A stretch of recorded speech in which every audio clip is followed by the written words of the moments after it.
বাফুফেতে নতুন কোচ নিয়োগ প্রক্রিয়া চলছে, এমনটি জানিয়েছিলেন বাফুফে কর্তারা এবং বাফুফে সবকিছু তারা কিন্তু নিশ্চিত করেছিলেন বিশ্বের সব নামি দামি কোচেরা কিন্তু এখানে অ্যাপ্লাই করেছেন, সিভি ড্রপ করেছেন।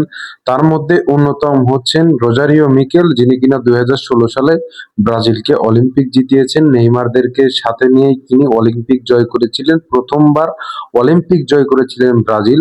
এবং আরেকজন খেলোয়াড় 2016 সালে কিন্তু ওয়েলস টিমকে ইউরোতে কোয়ালিফাই করেছিলেন এবং বিশ্বে ফুটবলে 8 নম্বর স্থানে এনেছিলেন সেই ওয়েলস ফুটবল দলকে।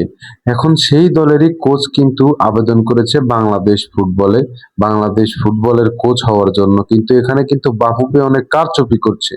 যেমন কারচুপি করছে, দেখুন তারা সেই ক্রিস কোলম্যান কিন্তু তার যে সহকারী কোচ রয়েছে তাদেরকেই কিন্তু বাংলাদেশে আনতে চেয়েছে, কিন্তু সেখানে বাংলাদেশি যারা রয়েছে তারা বেতনের ইস্যু দেখিয়ে কিন্তু নিতে চাচ্ছে না, কোলম্যানকে একলা নিতে চাচ্ছে। এদিকে কোলম্যানও নাছোড়বান্দা, যদি তার টিমমেটদেরকে না পায় তাহলে সে বাংলাদেশে কোচিং করাবে না।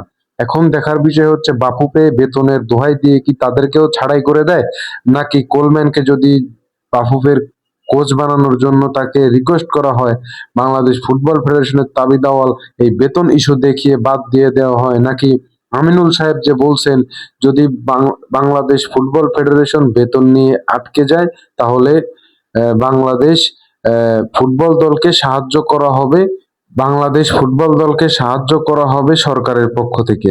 তো এমন কিছুই আশ্বাস দিয়েছেন ক্রীড়া প্রতিমন্ত্রী আমিনুল ইসলাম। তো এখন দেখার বিষয় হচ্ছে কতদূর কি হয়।